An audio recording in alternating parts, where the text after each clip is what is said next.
उनको ऑस्मोटिक। तो चलो एक ब्रीफ इंट्रोडक्शन के साथ स्टार्ट करते हैं।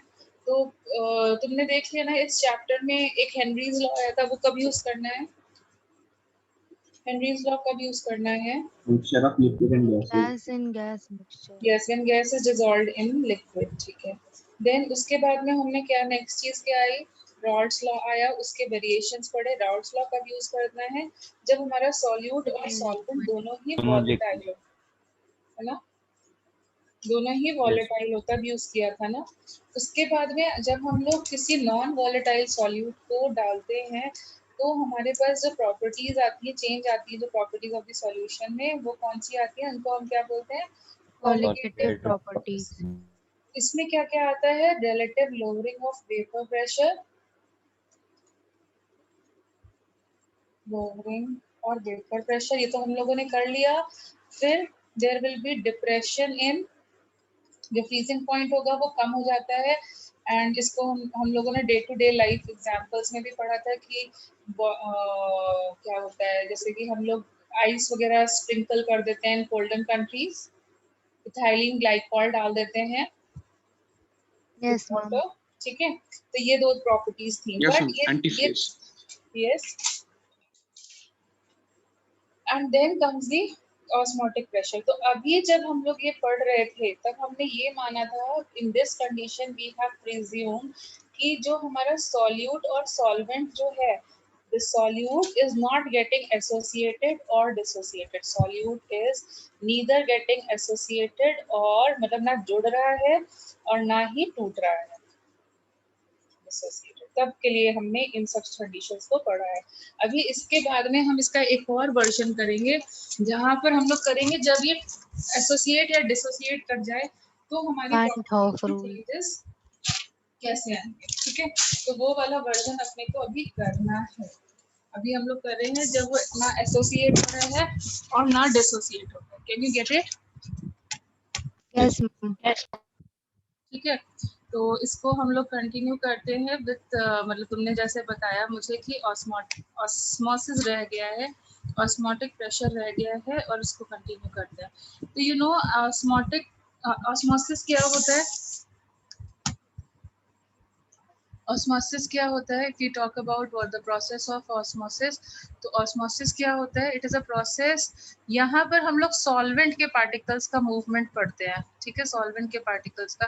तो देखो, अगर वैसे तो हमें पता है कि अगर हम लोग एक चीज हाई कंसंट्रेशन पे रखें और एक चीज लो कंसंट्रेशन पे रखें तो मूवमेंट क्या होती है? दोनों इक्विलिब्रियम में आने की कोशिश करते हैं, Yes, फ्यूजन ma'am. होता है ना।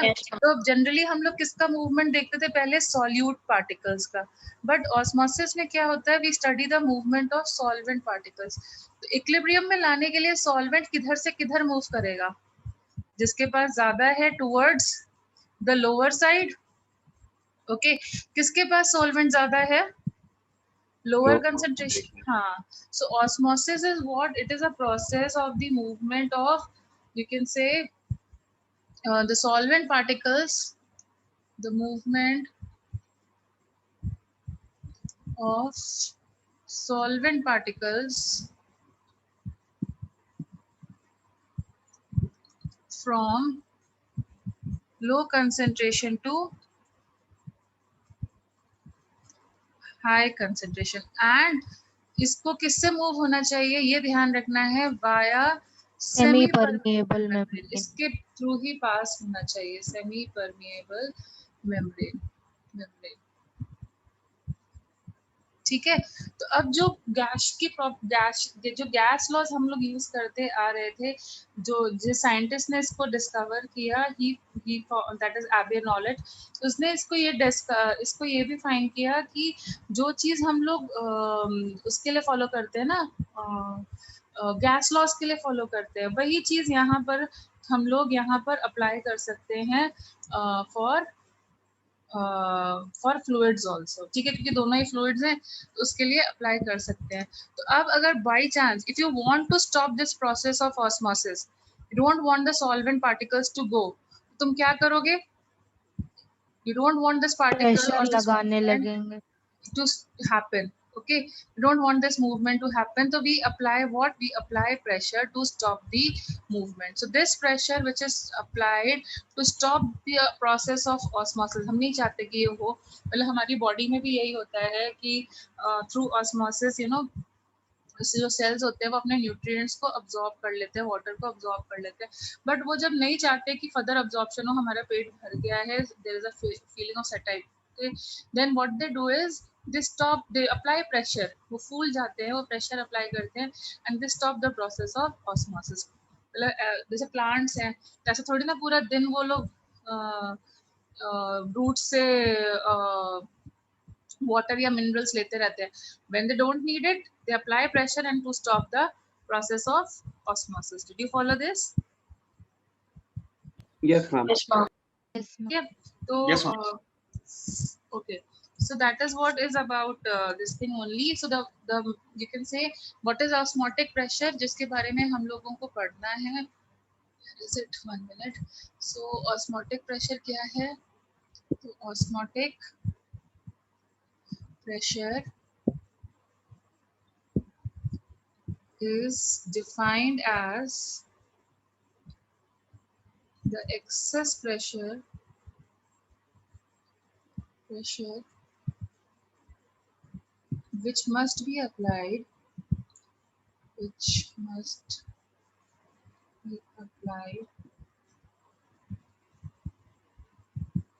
to a given solution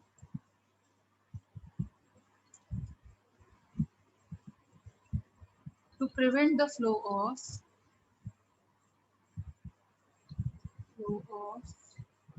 solvent into the solution. Solvent into the solution through a semi-permeable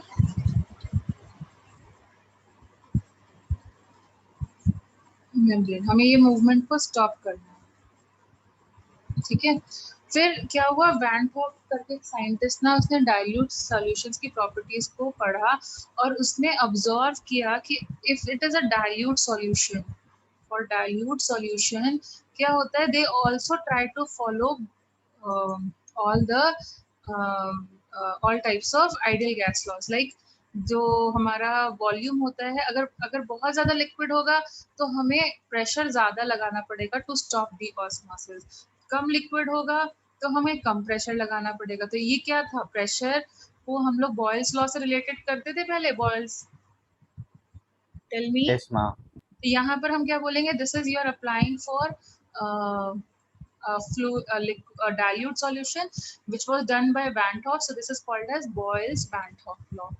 Similarly हम लोगों ने पढ़ा था volume is directly proportional to temperature, तो उसी तरीके से which was Charles law, but this is applicable for your dilute solution also. ज़्यादा temperature तो ज़्यादा volume, क्योंकि ज़्यादा expansion होगा, so that is also called as Charles, but because we are applying for dilute solution, so it is called as Charles Van 't Hoff law. ठीक है. And similarly अगर volume ज़्यादा होगी तो number of moles ज़्यादा होंगे या नहीं?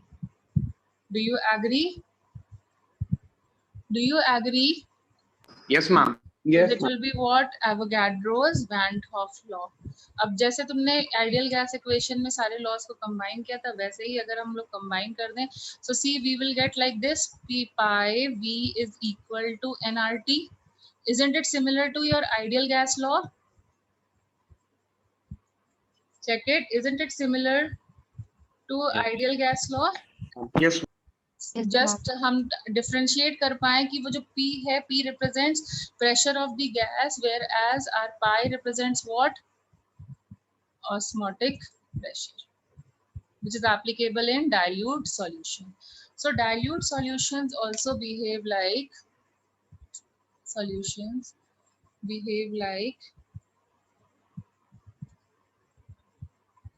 ideal gas, and gas laws are obeyed. And gas laws are obeyed. Is it fine? So हमें जो यूज करना है वो क्या यूज करना है? Pi can be written as n upon VRT. Check करो. चेक करो, मैम ये सिर्फ डाइल्यूट सॉल्यूशन के लिए ही क्यों है? क्योंकि अगर बहुत कंसंट्रेटेड हो गया तो उसमें सॉलिड की प्रॉपर्टीज ज्यादा हो जाएंगी ना, उसका फ्लोई नेचर कम हो जाएगा, अच्छा हाँ, यस मैम। फ्लूइड कम हो जाएगा, जैसा कि गैस में चाहिए होता है। ठीक है, attraction between the particles will increase. अभी intermolecular forces of attraction is low because density is low. Yes ma'am. ठीक है, तो यहाँ पर ये देखो मोल्स पर लीटर को हम कंसंट्रेशन लिख सकते हैं। Yes, ma'am. So what is it, pi is equal to CRT। R मतलब क्या, R is what, R is what, gas constant. yes, it Universal is the gas same universal gas constant। Values तुम्हें पता है ना इसकी। Yes. ठीक है, अब देखो क्या होता है, इसके टाइप ऑफ सॉल्यूशंस भी हम लोग लिखते हैं। तो अगर हमारे पास कोई सॉल्यूशन ऐसा है जिसमें हमारा जो ऑस्मोटिक प्रेशर है वो लो है, मतलब जो प्रेशर ऑफ द सॉल्यूशन है वो लो है, तो हम लोग इसको भी क्या करते हैं, इसको क्लासिफाई करते हैं into 3 categories. One is hypotonic, hypertonic and isotonic. So can you tell me what is hypotonic, hypertonic and isotonic? Come on. नहीं पढ़ा तुम लोगों ने, किसी के स्कूल में नहीं हुआ? तो आइसोटोनिक होते हैं जब कोई डिफरेंस ना हो दोनों में, yes, मतलब तो एक तरफ क्या है, एक सॉल्यूशन है और दूसरी तरफ क्या है, दूसरा सॉल्यूशन है, जैसे कि सेल्स में हो जाता है। तो यहाँ पर इसका जो ऑस्मोटिक प्रेशर और इसका जो osmotic pressure, so when the osmotic pressure of both the solution is same, osmotic pressure of both the solution is same, then you call it as isotonic। हम हाइपरटोनिक में एक साइड एक्सेस हो जाता है और हाँ, हाइपो में then less. can you get this one? Okay, yes ma'am. अब ऐसे ही क्या हो जाता है, hypotonic। hypotonic मतलब when your osmotic pressure is lower than the compare वाला, pressure is lower, जिससे कंपेयर कर रहे हो उससे लोअर है। एंड हाइपरटोनिक कब होगा, जब हायर हो जाएगा। yes, so your osmotic pressure is higher। can you get all these things now? हम बेसिकली हाइपोटोनिक और हाइपरटोनिक साइमल्टेनियसली एग्जिस्ट करते हैं। Please be louder, your voice is not audible to me। Ma'am hypotonic and hypertonic simultaneously exist करते हैं ना। क्या exist करते हैं? हम वो कह रहे हैं साइमल्टेनियसली एग्जिस्ट करते हैं, मतलब एक हाँ, तो के एक रिस्पेक्ट। हाइपोटोनिक होगा तो हाँ, एक दूसरा वाला हाइपोटोनिक हो जाएगा। Yes ma'am. yes, yes, you can say that ways। ठीक है, is it fine? Yes ma'am. so चलो let us do with a question इससे related। अब ये जेई एडवांस का क्वेश्चन है बट ट्राई करो तुम लोग, ठीक है। so there is a supposing consider a vertical column, consider a vertical tube of cross of area 1 centimeter square। Okay, the bottom of the tube is closed, bottom of the tube is closed by a semi-permeable membrane, by semi-permeable membrane, and 1 gram glucose is placed in the tube। Okay, the closed end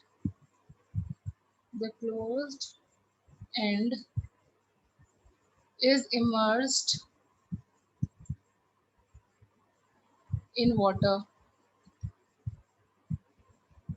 What will be the height? What will be the height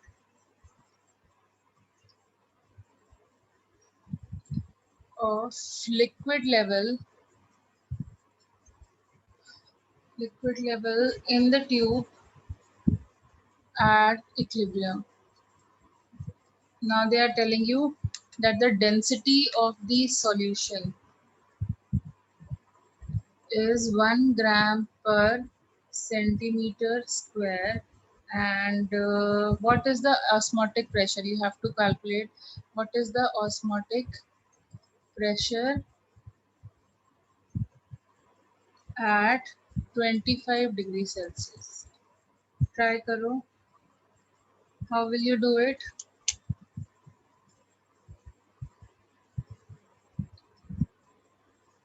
मतलब तुम्हारे पास एक tube है, उसके अंदर हम लोगों ने glucose डाला हुआ है 1 ग्राम और उसको वाटर में डिप किया हुआ है।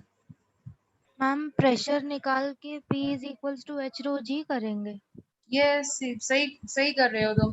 Can you find the volume of the tube? कैसे निकालें?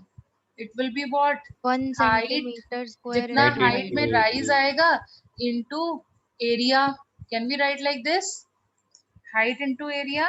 Yes ma'am. ठीक है, so supposing it is h cent, मतलब लेट अस अज्यूम कि h सेंटीमीटर का जो हाइट है वो इंक्रीज कर रहा है, तो height in the tube supposing this is h centimetre, तो ये ऐसे आ जाएगा h centimetre cube. Do you agree with this और not? Yes then we already know pi v is equal to nRT, ये हमने अभी भी पढ़ा है। ठीक है, ऑस्मोटिक प्रेशर अपने को निकालना है और वॉल्यूम कितना है? h है, बट वॉल्यूम किस में लिखा जाता है बेटा? r की वैल्यू के लिए। r की वैल्यू तुम क्या पुट लीटर्स करना में चाहते लिखा हो? जाएगा। r की वैल्यू तुम क्या पुट करना चाहते हो? 1/12 और 0.0821 पुट करोगे ना? Yes ma'am. बट ये कब होती है? जब ये लीटर्स में हो, प्रेशर एटमॉस्फेयर में हो, मोल में हो और केल्विन में। तो हमें वॉल्यूम किस में चाहिए? लीटर्स में ये 1000 से अभी डिवाइड कितनी है? करना कैन आई पड़ेगा। Right h ml? ml। Right now the volume is h ml, do you agree? Yes ma'am. तो हम लोग प्रेशर निकाल लेते हैं, तो यहाँ पे because this is in ml, I can divide it by 1000 to make it into litres. And what is the moles? One glucose का शायद मॉलिक्यूलर वेट 180 होता है ना? Yes. Yes, ma'am. Yes ma'am 180 होता है। ओके, और ये हो गया 1/12 और ये हो गया तुम्हारा 298। सॉल्व कर सकते हैं?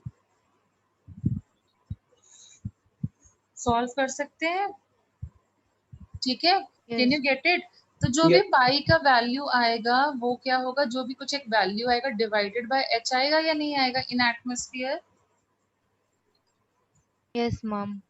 उन्होंने हमसे पूछा, ये तो पाई का वैल्यू आ गया लेकिन अभी भी h मिसिंग है, तो h को हम लोग एक और तरीके से लिख सकते हैं ना, osmotic pressure is equal to h into d into g।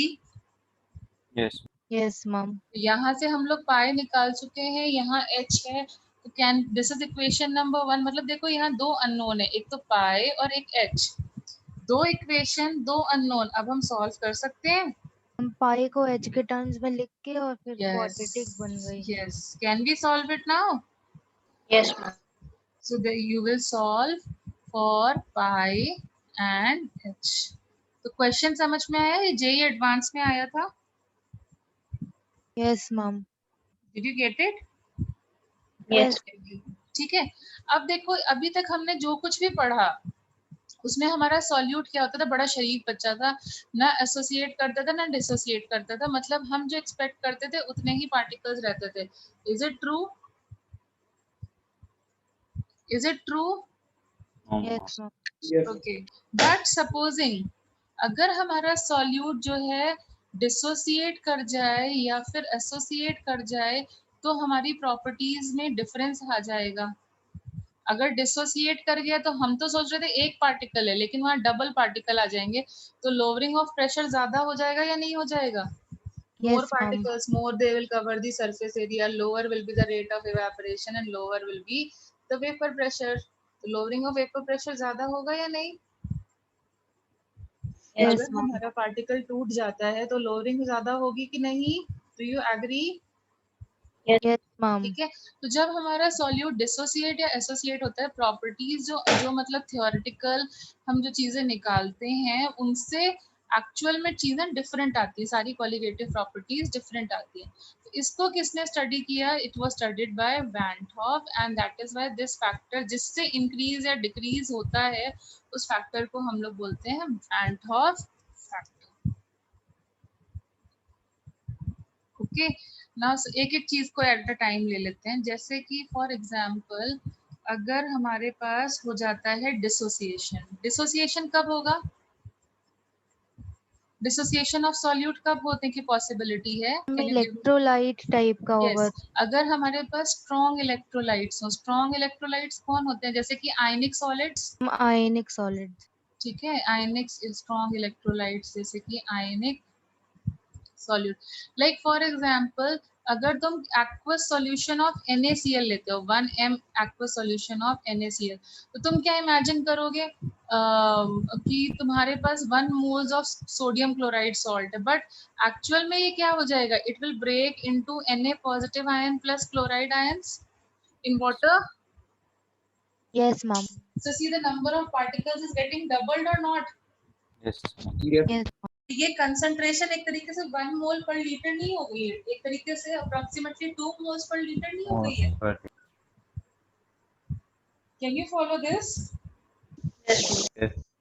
Properties में जो हम लोग एक्चुअल में वैल्यू निकाल रहे हैं थ्योरेटिकली, और एक्चुअल वैल्यू में डिफरेंस आएगा या नहीं आएगा? Yes ma'am. ठीक है। सिमिलरली अगर हम लोगों ने यहाँ ले रखा होता BaCl2, तो again dissociation will happen, isn't it? Acids ले लो, बेसिस ले लो, ये सब वाटर में डिसोसिएट कर जाएंगे या नहीं? Yes ma'am. ठीक है। तो अब जो हमारी वैल्यूज हैं वो डिफर हो जाएंगी, जो हमारी कॉलिगेटिव प्रॉपर्टीज हम निकाल रहे थे वो डिफर कर जाएंगी। तो इसी को फैक्टर को स्टडी किया and he introduce a new factor. So van't Hoff ने एक नया फैक्टर इंट्रोड्यूस किया। So what is it? Van't Hoff introduced another factor, that is I, and I का मतलब क्या है? कुछ भी नहीं है। I basically stands for जितना ऑब्जर्व्ड है, मतलब कोई भी कॉलिगेटिव प्रॉपर्टी जो तुम ऑब्जर्व कर रहे हो, property upon actual colligative property. It can be osmotic pressure, relative lowering, कुछ भी हो सकता है प्रॉपर्टी।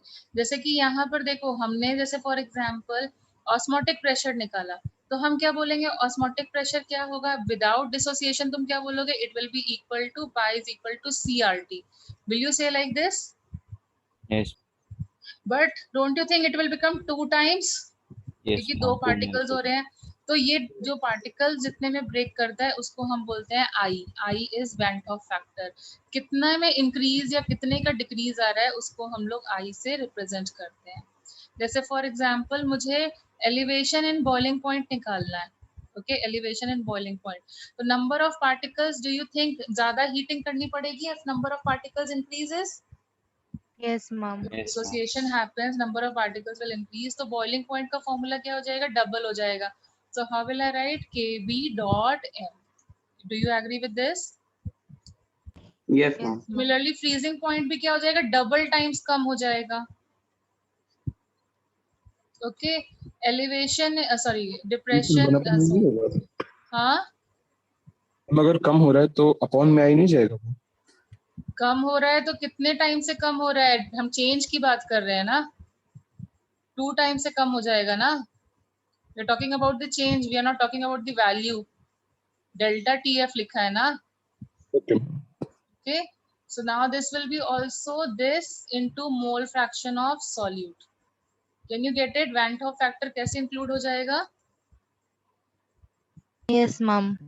ठीक है, तो Van 't Hoff factor कैसे निकालते हैं बेसिकली? तो Van 't Hoff factor, अब Van 't Hoff factor में यहाँ पर क्या हो जाएगा?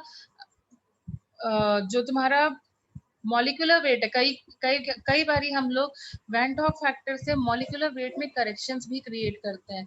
So it is what? Normal upon observed molecular weight. मतलब यहाँ पे जब मोल फ्रैक्शन लगाओगे या मोलालिटी लगाओगे तो उस और उसमें से मॉलिक्यूलर वेट की वैल्यू निकालने की कोशिश करोगे, तो नॉर्मल में तुम सोचोगे इतनी आनी चाहिए, but because number of particles differ कर चुके हैं, तो don't you think molecular weight of the solute will also show a different value जब हम कैलकुलेट करने बैठेंगे, क्योंकि हमारी कॉलिगेटिव प्रॉपर्टी ही डिफर कर रही है। हम तो सोच के चल रहे थे कि भाई एक ही पार्टिकल है, बट एक्चुअली में वो टूट गया, ज्यादा पार्टिकल्स में बन गया, तो हमारी कॉलिगेटिव प्रॉपर्टी की वैल्यू डिफर करेगी। तो if I want to calculate the molecular weight of solute, Don't you think it will be variable? Yes, ma'am. It will be incorrect. It will be incorrect. Yes, ma'am. ठीक है. So this ratio is represented by Van't Hoff factor. Okay, this ratio is represented by Van't Hoff factor. तो अब जैसे NaCl लिया था तो 2 particles मिले थे और CaCl2 लेंगे तो कितने particles मिलेंगे? 3. 3. Three. So how can I define? Can I define it as, in general, it will be 1 plus n minus 1 into alpha, where it is number of particles after dissociation. Number of particles after dissociation. जैसे हम लोगों ने NaCl लिया था, इसको proof करने के लिए ये फॉर्मूला याद रखेंगे. इसको प्रूफ करने के लिए लाइक NaCl लिया था तो देख लो NaCl कैसा करेगा. It is a strong electrolyte. 100% dissociation और सम माइनर डिसोसिएशन. 100%. अगर इसको 1 m लिया है तो ये 0 है, ये 0 है. It will show 100% dissociation. मतलब अल्फा की वैल्यू क्या हो जाएगी? 1. 1. So after dissociation ये क्या बचेगा? 1 m ये मिलेगा, 1 m ये मिलेगा. अब n की वैल्यू कितनी है? कितने पार्टिकल्स में डिसोसिएट होता है? 2 पार्टिकल्स में. पुट करो, देखो क्या फार्मूला वैलिड बन रहा है. Yes, ma'am. Similarly, if supposing you take AlCl3, now tell me how many particles you will get. 4 particles. And there is no information given to me regarding anything. अगर alpha की value नहीं दी हुई है तो हम इसको स्ट्रॉन्ग इलेक्ट्रोलाइट की तरह ट्रीट करेंगे. तो नाउ n की वैल्यू 4 हो गई. जरा चेक करो फॉर्मूला में ठीक बन रहा है. Yes. ठीक है. बट अगर हमें कोई वीक इलेक्ट्रोलाइट दिया जाता है जैसे कि RCOOH एंड ये डिसोसिएट होता है तो ये RCOO माइनस और H पॉजिटिव में गिवन होगा. देन एट इक्विलिब्रियम होगा ना यहाँ पे. Yes. You remember at equilibrium वाली कंडीशन आती थी. तो यहाँ Yes, ma'am. पर हाँ, यहाँ पर क्या हो जाएगा? यहाँ पर I की वैल्यू जब मुझे लिखनी होगी तो I right 2 minus 1 into H. Can you get the difference between a strong electrolyte and weak electrolyte? अपन को Van't Hoff factor कैसे निकालना होगा? Yes. Yes. ओके. मैम अच्छा, अब ये चीज बता दीजिए कि अल्फा क्या है. अल्फा बेटा तुम 11th भूल गए क्या? क्या होता था अल्फा? बताओ क्या होता है? Who can tell me? Degree of Degree of dissociation. dissociation. Degree of dissociation. पूरा चैप्टर पढ़ा था और यहाँ पे हम लोगों ने ये भी किया था Ka is equal to C alpha square. Yes. याद आया अभी? Ionic में कराते हैं. Yes, ma'am. अब Yes, रिलेट कर पाए? Yes ma'am. ठीक है. अब ऐसे ही कुछ मॉलिक्यूल्स जो होते हैं वो एसोसिएट कर जाते हैं. What is you mean by association? जुड़ जाते हैं. हम जुड़ Drawing. जाते ठीक है. और ये ज्वाइन करने का मेन कल्प्रिट कौन होता है? Again hydrogen bonding. जैसे कि for example when you take Hydrogen bonding. तुम्हारे हाँ बोलो. डाइमराइजेशन जैसे हो जाता है. यस. कार्बोक्सिलिक एसिड में जनरली ये प्रॉपर्टी बहुत होती है और ये तुम्हारी बुक में दिया हुआ है. तो अगर कार्बोक्सिलिक एसिड दिया है तो समझ जाना it can undergo dimerisation. How it can undergo dimerisation? Through hydrogen bonding. So see over here like this. Now see this hydrogen atom, it is attached to phon element or not? Yes, ma'am. So that means this can go towards this hydrogen and form an hydrogen bond. Yes, ma'am. और ऐसे यहाँ पर so two particles undergo dimerization. When two particles का association होता है then you call it as dimerization. Two particles associate then it is dimerization. ऐसे ही अगर 3 particles associate कर गए तो क्या बोलोगे? Trimerization. Trimerization. हैं. Yes, that will be called as trimerization. Is it fine? Yes, ma'am. ठीक है. So now let us move ahead. तो यहाँ पर क्या था? एक्चुअल में हम लोग सोच रहे थे कि हमारे पास 2 particles हैं, बट ये डाइमराइज हो गए तो कितने हो गए? सिंगल एंटाइटी में हो गया ना. जितने मोल्स थे उसका Yes. आधा हो. मतलब बॉइलिंग पॉइंट जो होगा वो कम हो जाएगा. फ्रीजिंग पॉइंट जो है बॉइलिंग पॉइंट यस कम बढ़ जाए. मतलब elevation and boiling point will become lower than my expected thing. Freezing point will become higher than my expected thing. Then your osmotic pressure will become lower than expected. Lowering of vapor pressure will be also lower than expected. Do you follow this thing? Do you follow this thing? Yes, ma'am. Yes, ma'am. तो actual में देखो क्या होगा, हम तो 1 मोल लेके चले थे, बट एक्चुअल में कितना प्रोड्यूस होगा? half. हाफ मोल ही तो रह जाएगा, क्योंकि 2 पार्टिकल्स कंबाइन कर जाएंगे, 2 का 1 बन जाएगा। Yes, ठीक है, तो अगर इसमें मुझे I की वैल्यू निकालने को बोली जाए, तो I की वैल्यू यहाँ पर कितनी होने वाली है? I की value it will B 1 plus, वहां पे लिखते थे n-1, तो यहाँ क्या लिखेंगे? 1/n-1 into alpha. देखो 1 अगर डायमराइजेशन था तो I की वैल्यू हाफ हुई कि नहीं? yes, 1/n आएगा कि नहीं आएगा? अगर ट्राइमराइजेशन होता तो क्या लिखते? 1/3। Yes, ma'am. ठीक है, is it fine? Yes, ma'am. This is for Yes, ma'am. Association. Association में ये हो जाएगा, जैसे n means what? Number of particles getting associated. वहां पे क्या था? Number of particles after dissociation, number of particles getting associated. ठीक है, तो देखो इसके क्वेश्चंस किस टाइप के आते हैं। जैसे एक क्वेश्चन लिखते हैं, the freezing point of depression.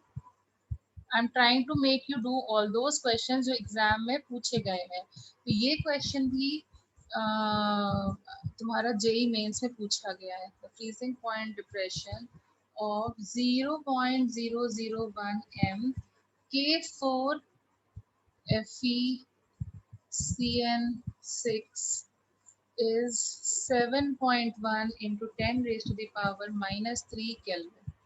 Determine value of sorry my mistake, यहाँ पर ना ये दिया नहीं था, ये x है, वैल्यू ऑफ x। ओके, और kf का वैल्यू दिया हुआ है तुम्हें 1.86 kg per mole of water। Try करो जरा, try it out. Coordination compound तुम्हें पढ़ा दिया था, उसके हिसाब से सोच करके करो।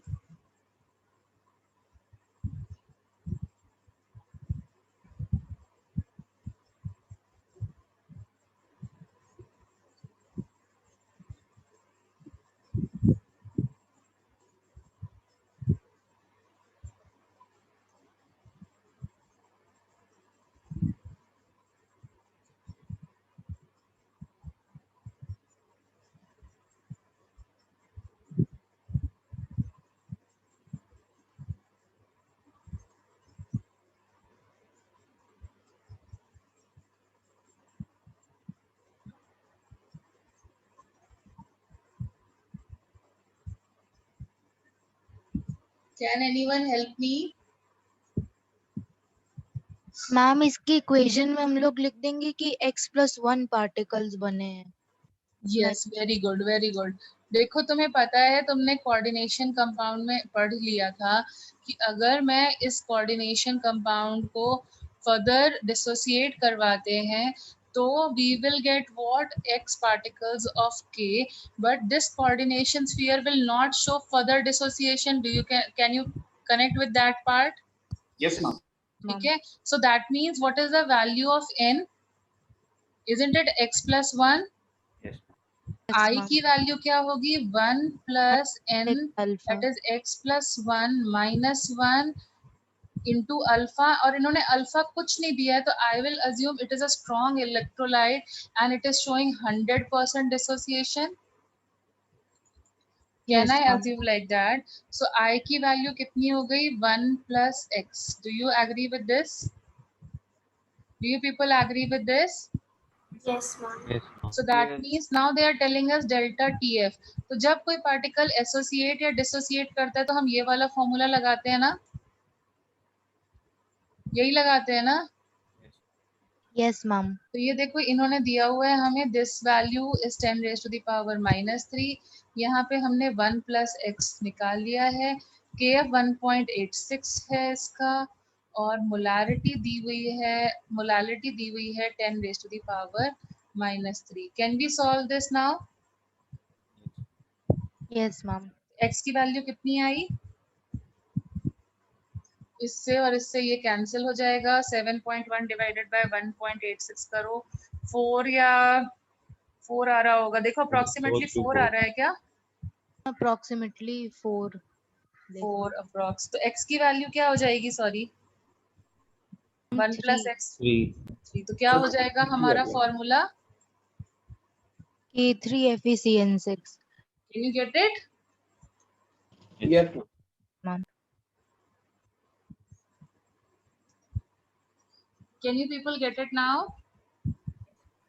Yes, ma'am.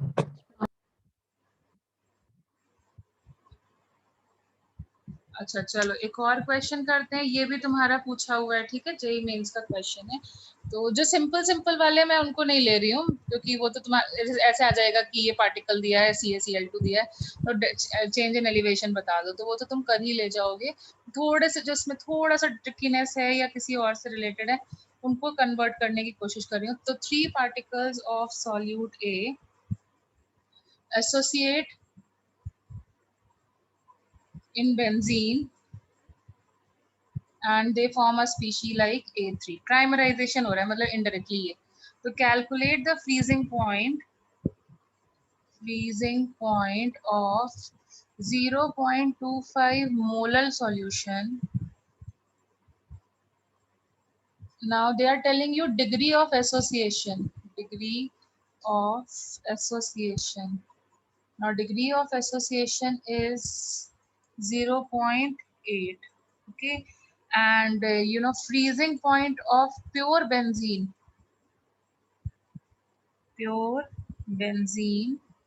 is 5.5 degree Celsius and kf का वैल्यू दिया हुआ है 5.2 केल्विन पर मोलालिटी। चलो ट्राई करो अभी।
And 9.76। बेटा फ्रीजिंग पॉइंट तो कम होता है ना बेटा, तुम तो उल्टा बता रहे हो। Elevation and boiling point, depression and freezing point होता है ना। यस मैम, 5.3 मैम उल्टा इक्वेशन लगा हाँ है। उल्टा कर दिया तुम, ठीक है। और मेजोरिटी बच्चे कर भी देते हैं, ठीक है, गड़बड़ हो जाती है, तो तुम लोग को ध्यान रखना है। इसीलिए मैंने तुम्हें, मतलब मुझे पता है कर ले जाओगे, बट इसीलिए मैं तुम लोगों को, मुझे पता है कुछ लोग बच्चे ऐसे एरर कर जाते नया हैं। वाला माइनस करेंगे, मतलब कम Yes. होगा। यस फ्रीजिंग पॉइंट है ना, ऐसे मिस्टेक हो जाती है, डोंट वरी, शुरू में हो जाती है, but with practice it will be fine. So C I की वैल्यू हम लोग कैसे निकालेंगे? या जब एसोसिएशन होता है तो 1 करना है, डिसोसिएशन में n-1 करना है। Can you agree with that? Yes. Yes, ma'am. I का वैल्यू कितना हो जाएगा? 1 + 1/3 -1 एंड 0.8, ठीक है। 1 - 2 alpha 1 by by 6. हाँ कितना आ रहा है? 1 by 6. Sorry I can't listen. 1 by 6. Yes, तो 1 माइनस यहाँ पे 2 बचेगा, 2 को इससे मल्टीप्लाई करोगे तो 1.6 बचेगा बाय 3 एंड 3 माइनस 1.6 करोगे तो कितना बचेगा? Will it be something like 2.4 by 3. यही आ रहा है इतना value? Have I written it Yes, correctly? Yes, ma'am. ठीक है, तो बस अब क्या रह गया? Delta T F is equal to i times K F into m. अब देखो कैलकुलेशन इजी हो गया। 1.5 अपॉन 3, के एफ का वैल्यू है 5.12 एंड ये हो जाएगा 0.25। Can we solve this? Yes, ma'am. कितना आ रहा है?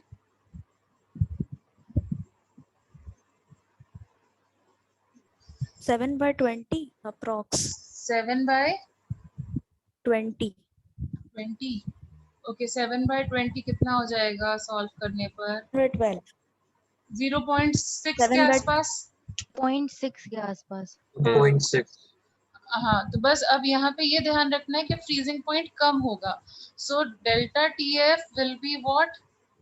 Freezing point of Given pure boiling benzene point, freezing point Yes. minus 0.6. Minus freezing point of the solution. तो यहाँ पर कितना हो जाएगा? Freezing point of the solution हमसे पूछा गया है, so it will B 5.5 minus this value, that is how much? 0.6. Did you get it? Ma'am हाँ बोलो। मैं बस लास्ट स्लाइड लगा। यस मैम इसमें 7/20 आ रहा है। हाँ, तो मैम 7/20 जो 0.35 होता है क्या वो चीज? 12/20 आएगा। तुम फिर से सॉल्व करो, मुझे नहीं पता। ये देखो कितना आ रहा है, इसको मल्टीप्लाई करो। इतना तो तुम लोग कर सकते हो ना? Yes, ma'am, कर लेंगे। कितना आ रहा है? क्या था? हम 0.6 ही आ रहे हैं। 0.6 आ रहा है ना? हाँ ठीक है, ठीक है। मल्टीप्लिकेशन तो मैं तुम लोग पे छोड़ सकती हूँ ना? Yes Yes. Ma'am.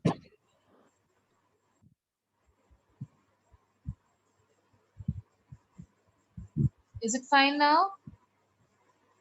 Yes, ma'am. Yes इस टाइप से क्वेश्चन आएगा तो अभी कर लोगे? Yes, ma'am. Yes, ma'am. ठीक है। अब देखो छोटे छोटे टॉपिक्स रह गए हैं जो थोड़े बोर्ड पॉइंट ऑफ व्यू से इम्पोर्टेंट है, उनको देख लेते हैं। तो एक आता है इसमें रिवर्स ऑस्मोसिस। ये तो तुम लोगों ने काफी सुन भी रखा होगा। RO, you have your RO purifiers? Yes ma'am. Yes, ma'am. तो कमर्शियल मतलब आरओ का नाम ही मतलब हो गया वाटर प्यूरिफायर टाइप का। तो ये एक प्रोसेस होता था। तो पहले क्या होता था कि जो हमारे जो सी कोस्टल एरियाज हैं, they are rich in water. We don't deny कि they are rich in water, but it is not portable और it can say it is not drinkable.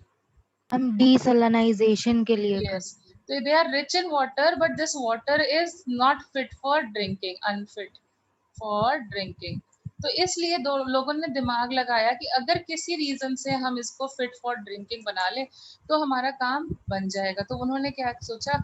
उन्होंने पहले एक फ्रेमवर्क बनाया। उन्होंने फ्रेमवर्क क्या बनाया कि अगर इस सॉल्टी वाटर में से हम सिर्फ वाटर का कंटेंट यहाँ से निकाल के हटा दें, सॉल्ट वाटर में से वाटर को यहाँ से मूव करा दें और यहाँ पे प्योर वाटर ही कलेक्ट हो, मतलब सिर्फ सॉल्ट वाटर को मूव कराना है, सॉल्यूट को नहीं मूव कराना है। सॉल्ट्स एज इट इज रह जाए, सिर्फ वाटर मूव करे, तो don't you think it water will get purified and pure for drinking?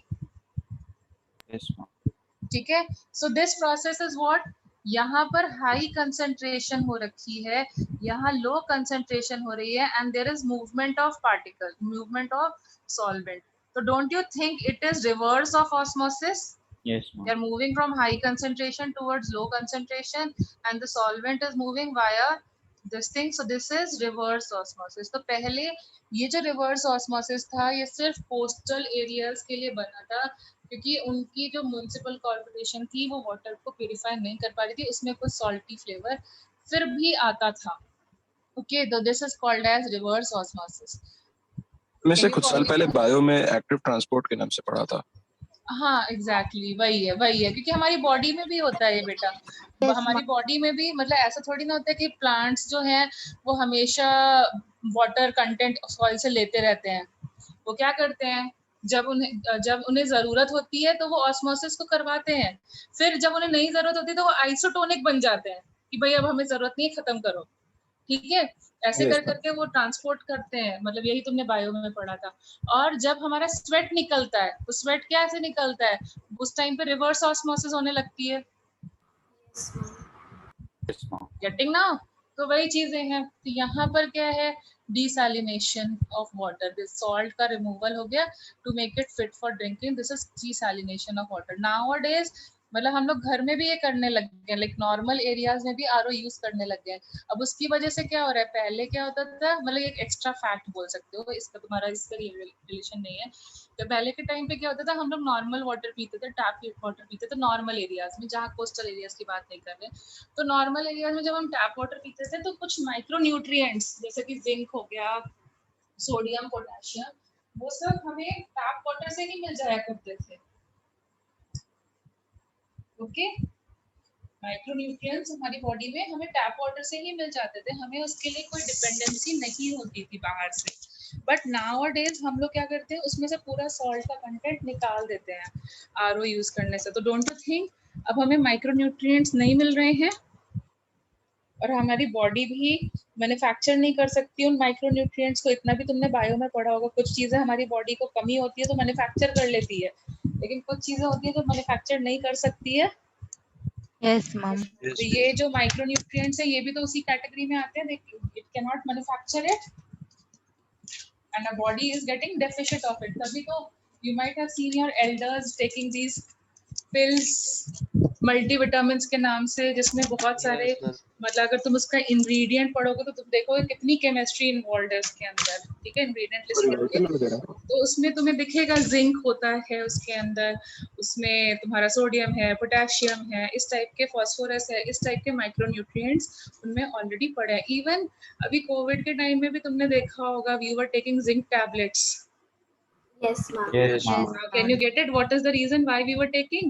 Because we are removing it from our water. Earlier we were having water, इसमें होता था तो इसलिए ये दिक्कतें नहीं आती थी. Now you are removing it from your water. Okay. Now is the process of reverse osmosis clear? Yes. ठीक है. It is just for removal of salts from, मतलब अब किसी भी चीज से निकालने के लिए यूज करा जाता है, बट पहले ये बेसिकली डिस्कवर किया गया था for coastal areas. Okay, then there is कुछ बुक्स के अंदर तुम्हें एक चीज और मिलेगी which is Oswald's walker process. This is Oswald's walker process. Now this process is used to measure the relative lowering of vapor pressure. Relative lowering of vapour pressure को major करने के लिए यूज किया जाता था. तो इसमें क्या करते थे हम लोग, क्या करते हैं मतलब हम लोग 3 वेसल को ऐसे सराउंड कर देते हैं, मतलब 3 वेसल लेते हैं. We are having 3 types of vessels and these 3 vessels को पूरी तरीके से नहीं, क्योंकि इसमें वेपर्स क्रिएट होने चाहिए, वेपर प्रेशर क्रिएट होना चाहिए, तो we are filling them half with the solution जिसका तुम relative lowering निकालना चाहते हो. तो all these are filled with solution. ठीक है. उसके बाद में हम लोग इन्हें क्लोज कर देते हैं, और क्लोज करने के बाद इन्हें आपस में कनेक्ट कर देते हैं थ्रू पाइप्स ऐसे. फिर यहाँ से जो एयर जाएगी वो वहां यहाँ पर जाएगी. ठीक है, मेरा डायग्राम बहुत अच्छा नहीं बन रहा है but please try to understand. ठीक है, वहां समझने की वो फिर यहाँ से जाएगी और फिर वापस से यहाँ से जाएगी. ठीक है, यहाँ से एक दूसरे वेसल में जाएगी, वो मैं बता देती हूँ. अब इसके अंदर हम लोग क्या करते हैं, एयर को पास कराते हैं. फाइन. अब एयर अभी ड्राई है, इसके अंदर कुछ नहीं है, तो वो क्या करेगी, जो भी हम सॉल्यूशन हमने प्रेजेंट किया हुआ है, जिस भी सॉल्यूशन के थ्रू पास किया है, तो उससे वहां के वेपर्स कलेक्ट करेगी या नहीं? Yes, ma'am. Yes ma'am. Fine. तो एयर जो है will collect vapours on passing through the solution. Collect vapours, और कितने वेपर्स कलेक्ट कर सकती है, मतलब सैचुरेटेड कंडीशन करने का बचने का मतलब क्या होता है, सैचुरेटेड वेपर्स कब कलेक्ट हो जाएंगे, saturated air will get saturated with vapors. कब हो जाएगा, जब वो किसके बराबर पहुंच जाए, vapour pressure of pure solvent के बराबर पहुंच जाए तो उतना ले सकती है ना। Yes, ma'am. Yes, ma'am. Air कितना वेपर्स अपने पास रखती है, उसी को तो हम वेपर प्रेशर बोलते हैं। Vapours Yes, present ma'am. In the air, उसका जो प्रेशर होता है उसी को तो हम वेपर प्रेशर बोलते हैं। Yes, ma'am. ठीक है, सो air collects the vapour through solution. ठीक है, बट जब वो सॉल्यूशन से वेपर्स कलेक्ट करेगी तो क्या वेपर प्रेशर के बराबर कलेक्ट करेगी या कम कलेक्ट करेगी? When it will collect through solution, will it be equal to the vapor pressure or it will not be equal to the vapor pressure or lower than the vapor No, pressure? lower than. Ma'am lower Lower. यहाँ पे lower collect होगी, तो air के मास में increase आएगा कि नहीं आएगा? सॉरी, जो ये सॉल्यूशन है उसके मास में डिक्रीज आएगा, क्योंकि Yes, ma'am. एयर उसके वेपर्स ले गई, एयर वेपर्स ले गई, तो इसका मतलब है वो और वेपर्स को प्रोड्यूस करेगा।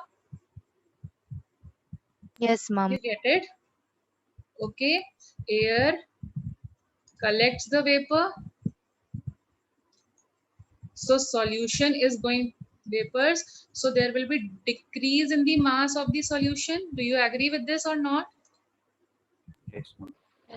This solution, ठीक है, और हम लोग एक्यूरेसी ज्यादा हो इसीलिए हम लोग मल्टीपल टाइम्स उसको सॉल्यूशन से पास कर रहे हैं कि यहाँ से जब पास होने वाली थर्ड कंटेनर से पास होने वाली या फिर 4-5 कंटेनर्स तुम लगा सकते हो कि now this air will be saturated with vapours, it will contain the vapours. Do you agree with this और not? Yes. Yes, Yeah. ma'am. अब सपोजिंग ये कितने वेपर्स ले रखे हैं उसने? प्रेशर ऑफ सॉल्यूशन के बराबर ले रखे हैं। अब P नॉट बड़ा है या छोटा है? P not pressure of the pure solution, pure solvent, it is greater और स्मॉलर? Greater. ग्रेटर। तो अभी भी एयर के पास स्कोप है ना और वेपर्स को लेने का? Yes, ma'am. मैम स्कोप है अभी और वेपर्स को लेने का। तो अब हम लोग क्या करते हैं, इसको दोबारा से इधर से पास करवाते हैं 2-3 और कंटेनर्स से, और इन कंटेनर्स के अंदर हम लोग क्या फिल करते हैं? इन कंटेनर्स के अंदर हम लोग फिल करते हैं प्योर सॉल्वेंट, जिसके बारे में हम स्टडी करना चाहते हैं। तो जब एयर इनके थ्रू पास होती है, जिसके पास ऑलरेडी कुछ अमाउंट ऑफ वेपर्स थे, जब इनके थ्रू पास होती है तो what do you think will happen? ये और वेपर्स को अब्सॉर्ब करेगी, और enrich हो Yes, जाएगी। ma'am. यस, और वेपर्स को अब्सॉर्ब करेगी और एनरिच हो जाएगी, और जब यहाँ से निकलेगी तो इसके पास कितने वेपर्स होंगे? P नॉट के बराबर होंगे या नहीं? Yes, ma'am. Yes. ठीक है, अब हम क्या करते हैं, इसमें कहीं हो सकता है वाटर भी इन्वॉल्व हो जाए, क्योंकि वाटर वेपर तो प्रेजेंट होता ही ऑलरेडी एटमॉस्फेयर से। तो हम लोग क्या करते हैं, इसके बाद में इसको किसी डिहाइड्रेटिंग एजेंट जैसे CaCl2 या फिर H2SO4 से पास करा देते हैं, और फिर यहाँ से निकलने वाली जो एयर होती है उसका हम लोग ड्राई एयर, उसको हम लोग मेजर कर लेते हैं। तो हम लोग क्या मेजर करते हैं, देखो हम क्या करते हैं, हम लोग सॉल्यूशन जितना हम लोगों ने लिया होता है उसका मास मेजर कर लेते हैं, और जब यहाँ से एयर निकल जाती है, जब पूरा एक्सपेरिमेंट हो जाता है, तब हम मास मेजर कर देते हैं। Don't you think there will be decrease in the mass of the solution? Yes, ma'am. Do you agree there will be decrease in the mass of the solution? Yes, ma'am. Okay, so decrease in the mass of the solution will be proportional to what? जितने vapours उसने absorb किए हैं, उसको कितने vapours absorb करेगा? Pressure of the solution के बराबर absorb करेगा या नहीं? Yes, ma'am. ठीक है, then there will be decrease in the mass of the solvent, decrease in the mass of the solvent. Do you agree with this? जो Yes. बाकी के Yes, 3 ma'am. वेसल्स हैं उनके मास में भी डिक्रीज होगा, लेकिन वो डिक्रीज किसके बराबर होगा? P naught P not is- minus PS के बराबर होगा, क्योंकि PS तो वो, जैसे for example P not Yes, की ma'am. वैल्यू है 400 टॉर, ओके, और इसकी वैल्यू है 300 टॉर। तो 300 के बराबर तो वो पहले ही यहाँ कर चुका है, यहाँ से जब यहाँ पे जाएगा तो वो कितना और अब्सॉर्ब करेगा? 100 और करिए. 100 torr. Isn't it P naught minus PS? Yes, ma'am. तो यहाँ का जो वेट का डिक्रीज आएगा, won't it be proportional to P naught minus PS? Yes, Yes, ma'am. ma'am. इतना तो तुम खा के आ चुके हो, इतना और खत्म किया है, तो डिफरेंस ही तो खत्म किया है, फ्रेश थोड़ी ना खाया है। Can you get this point? Fresh चीज नहीं खाई है ना, डिफरेंस ही तो खाया है. Do you agree? Yes, ma'am. W1 will be proportional to pressure of the solution, but over here you have already achieved pressure of the solution. You will eat only about the difference. Isn't it fine? So what is total decrease? मतलब दोनों solution और solvent का अगर हम weight का decrease माने, total decrease isn't it equal to P naught? Proportional to P naught? Check करो दोनों को add करके. Yes, ma'am.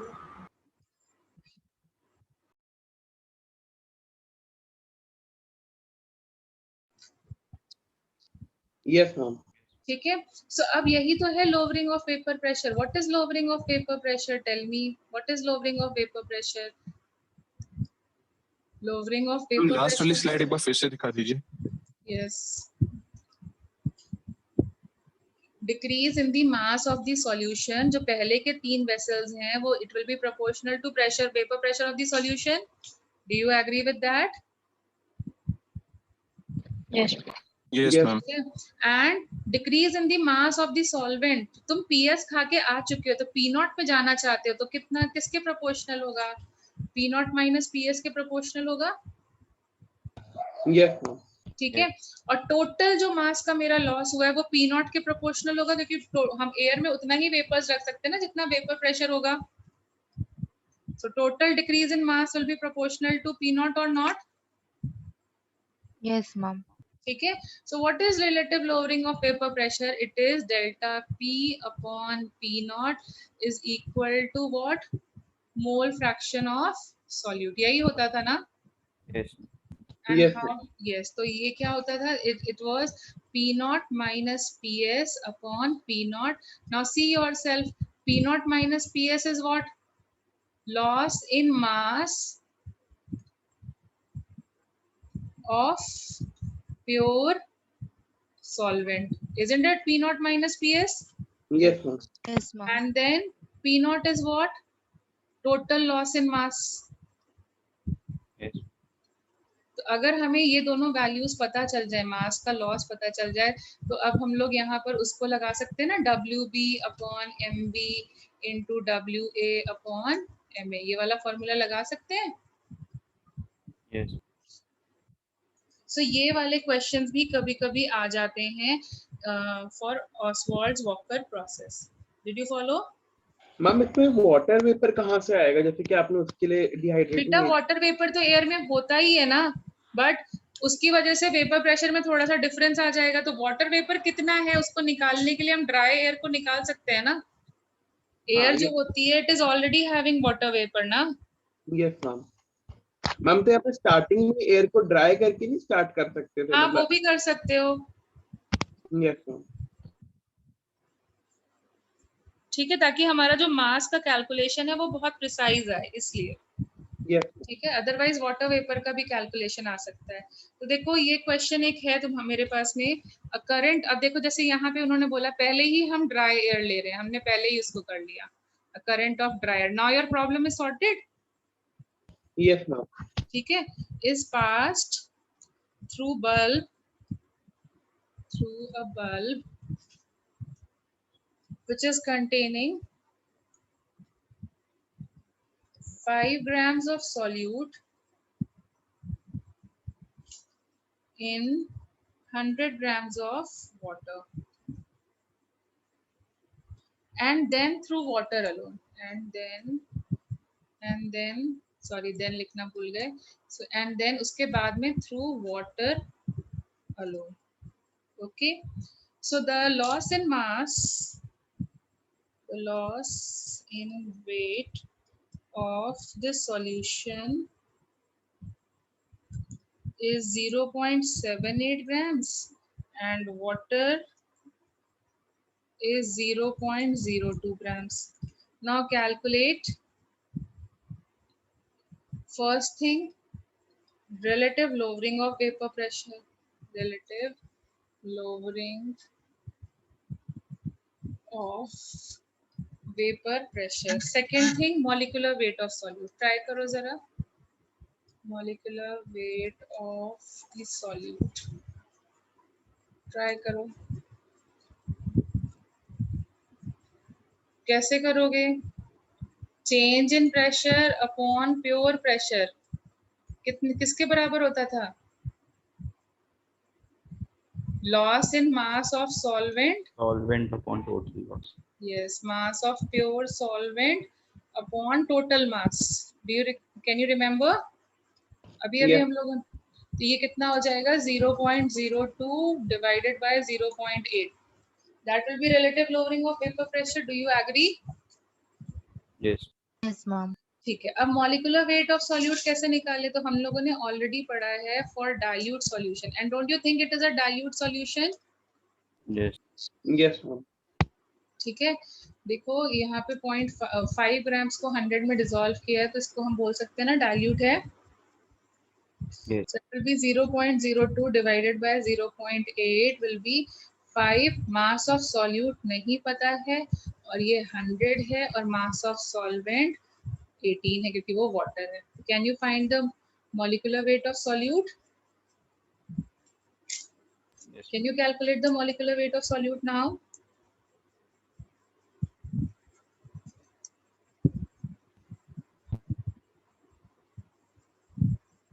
Is it fine? Yes, ma'am. ठीक है. तो अब समझ में आ गए कैसे कैसे क्वेश्चन आ सकते हैं, किस वैरायटी में आ सकते हैं. हाँ, 5/18 और समथिंग जो भी आ रहा है. Is it fine? Yes, ma'am. अच्छा, अब तुम्हें क्या मतलब तुम्हारे कुछ डाउट्स हैं मेरे पास में और किसी के रह गए हैं तो that person can also add in this. So I have certain doubts, तो फिर वो तुम मुझे बता दो तो हम लोग वो डिस्कस कर ले रहे हैं. We will discuss the doubts. Okay. So जैसे एक क्वेश्चन है यहाँ पे डाउट में, ये तुम्हारे पैकेज का ही क्वेश्चन है. क्वेश्चन नंबर है 20. ये है calculate the molal elevation constant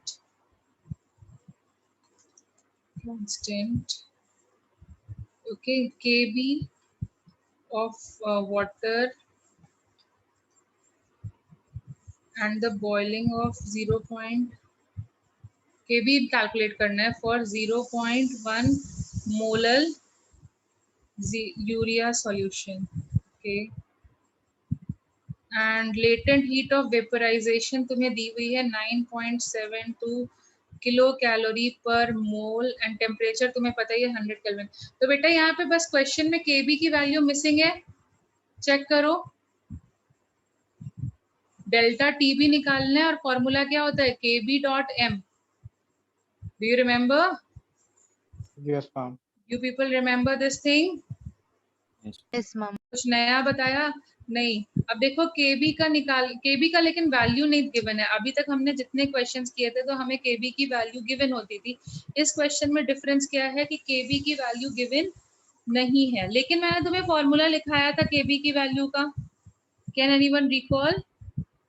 Wasn't it k r t RT square b upon square RT square upon by 1000 1000 latent latent heat heat of of vaporization. And latent heat of vaporization should be in, ये मैंने लिखा था latent heat of vaporization per gram.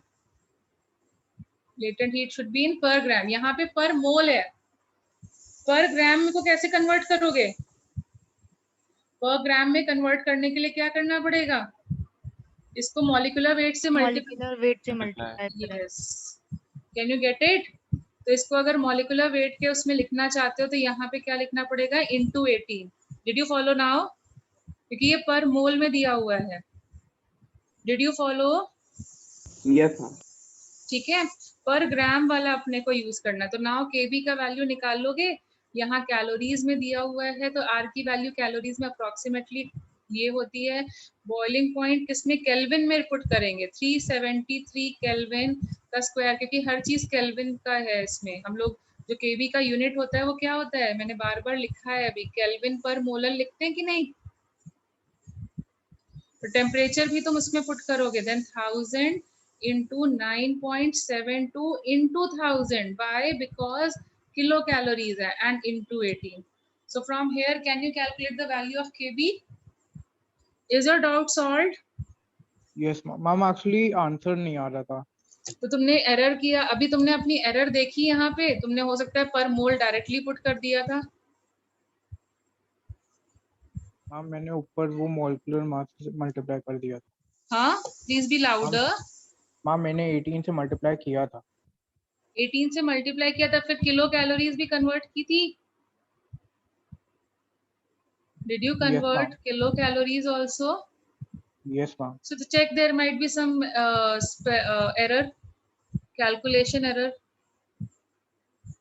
ठीक है, या फिर हो सकता है पैकेज में आंसर भी गलत हो सकता है, उसमें है मिस्टेक्स. ठीक है, मेथड यही है लेकिन. Did you get it now?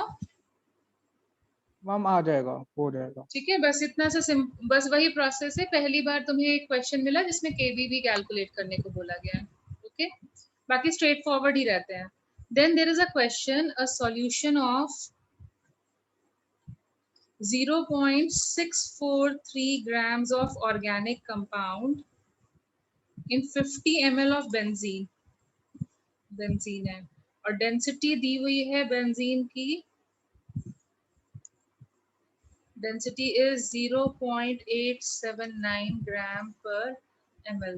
Okay, it lowers its freezing point from 5.51 to 5.03. If Kf value is 5.12, calculate the molecular weight of the compound. Try करो सब लोग. मैम इसमें भी आंसर मैच नहीं हो रहा था. हाँ, तो चेक कर लेते हैं प्रोसेस हमने सही किया है या नहीं. पहले एक बार सब लोग ट्राई करो. This is question number 22 of your package.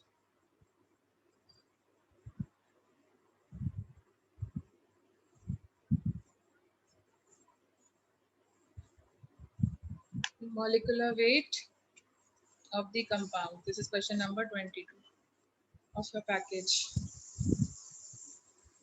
तो इसमें भी क्या हो जाएगा, delta TF is equal to KF dot M.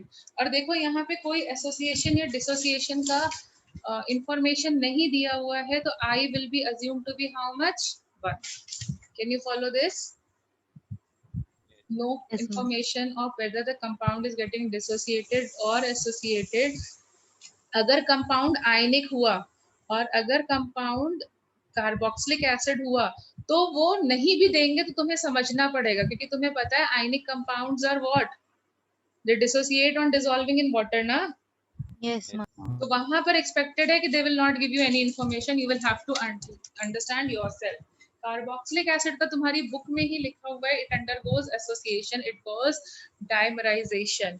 तो वहां पर वो लोग ना स्पेसिफाई करें तो तुम्हें खुद से आई की वैल्यू को चेंज करना है.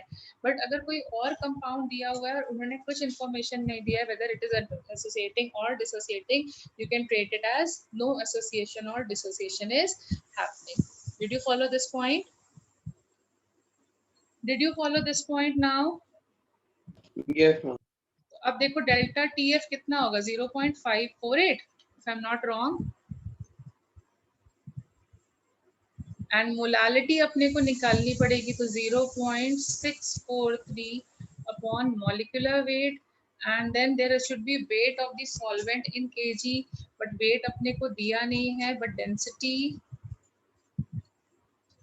इनटू वॉल्यूम कर करके हम वेट निकाल सकते हैं, but because this weight will come out in ml, इसलिए हम इसको 1000 से मल्टीप्लाई करेंगे. अब देखो यहाँ से मॉलिक्यूलर वेट ऑफ कंपाउंड आएगा या नहीं? Yes ma'am. कर सकते हैं हम सॉल्व. हो सकता है आंसर गलत दिया हो या फिर कैलकुलेशन एरर हुई हो, दोनों वे में मैच कर सकते हैं. Yes ma'am. Yes, ma'am.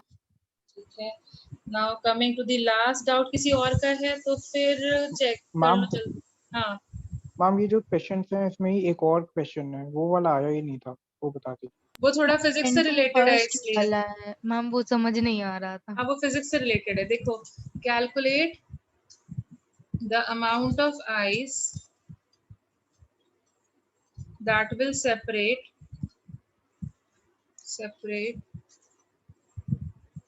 out of cooling out of cooling a solution containing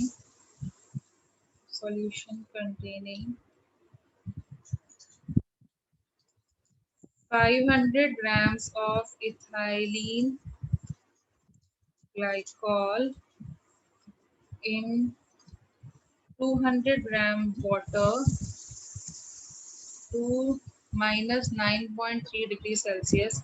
Kf of water is given to you as 1.86. ठीक है, तो इसमें तुम्हें क्यों प्रॉब्लम आई वो मैं तुम्हें बता देती हूँ। पहले तो सबसे पहले तुम क्या ये निकाल सकते हो कि इसका फ्रीजिंग पॉइंट कितना होगा इस सॉल्यूशन का? Can we find the freezing point of the solution? तो वो कैसे निकालेंगे? Delta TF is equal to KF into molality 50/200 into 1000. Okay, कितना आएगा कुछ हम लोग कैलकुलेट करके एक बारी रफली एक आइडिया ले लेते हैं। So this is coming out to be this much, this is 1.86 into 500 करो जरा, कितना आएगा जल्दी से, into 5 करना है सीधे सीधे। so 865 सा 30 43, हाँ तो 0 आएगा ना बेटा। अब देखो फ्रीजिंग पॉइंट ऑफ वाटर क्या हो गया? Freezing point of this water solution कितना हो गया? Ma'am degree centigrade. It is -9.3, yes और नो? मैम एक्चुअली आपने उससे मोल्स नहीं निकाले हैं, please be louder louder louder and louder. Molality में आपने मैम मोल्स आपने डायरेक्टली मास Directly कैसे रख mass दिया? नहीं मैम निकाला। आपने सॉरी मोल्स माय तो निकाले नहीं। Mistake I forgot. Ethylene glycol का मॉलिक्यूलर वेट बताओ कितना हो जाएगा?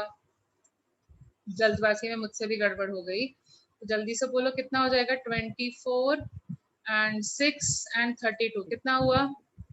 62 कितना हुआ? 62। अच्छा 62 कर दिया। अब बोलो कितना आएगा freezing point of water? Solve करके बताओ।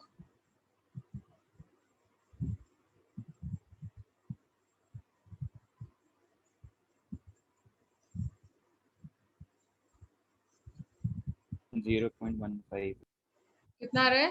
0.15 0.15 डिग्री सेल्सियस। ठीक है, तो ये तो फ्रीजिंग पॉइंट ऑफ वाटर हो गया। अब तुम उसे कूल कहाँ तक कर रहे हो? यहाँ तक। तो डोंट यू थिंक पूरा का पूरा what amount of ice that will separate out after cooling a solution, freezing point, अब इसके बियॉन्ड ले जाओगे तो पूरा का पूरा वाटर फ्रीज नहीं हो जाएगा? Yes ma'am. yes चेक करो, पूरा वाटर फ्रीज हो जाएगा।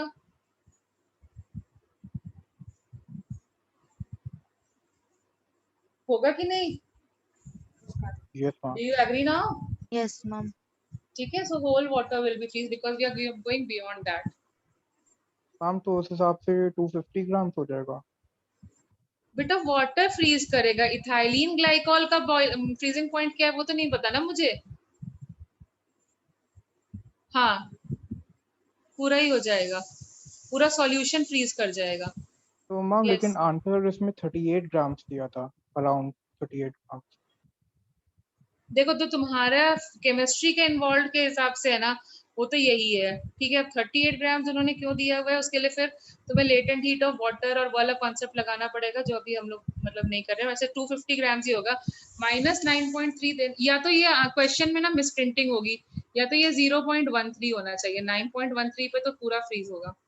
अगर मैं क्वेश्चन की लैंग्वेज के हिसाब से जाऊं तो the whole solution will get freeze. See, if the freezing point is so high and the temperature you are giving is so low, पक्का ही पूरा solution freeze होगा कि नहीं?